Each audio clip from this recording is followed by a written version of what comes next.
Si jago merah kembali membakar rumah yang berada di Talang, Banten, Kelurahan Pasar Lama, Kecamatan Kota Lahat. Kejadian kebakaran tersebut terjadi sekitar pukul 13.50 waktu Indonesia bagian Barat. PLT Kepala Dinas Pol PP, Linmas dan Damkar Lahat, Heri Kurniawan, dikonfirmasi wartawan membenarkan kejadian kebakaran di Talang, Banten.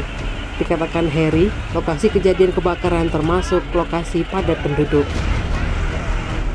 Terdata sampai dengan saat ini ada 10 rumah yang terdampak dari kebakaran.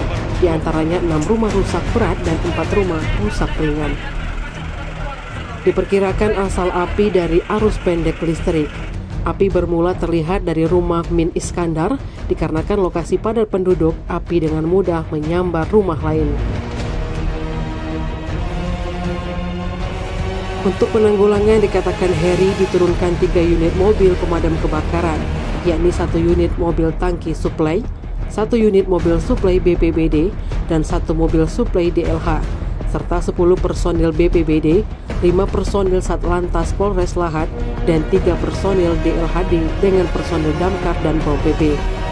Api berhasil dipadamkan sekitar pukul 14.45 waktu Indonesia bagian Barat dengan dilanjutkan pendinginan di lokasi kejadian. Tidak ada korban jiwa, namun kerugian diperkirakan ratusan juta rupiah. Tim Liputan Sumsel Update TV melaporkan.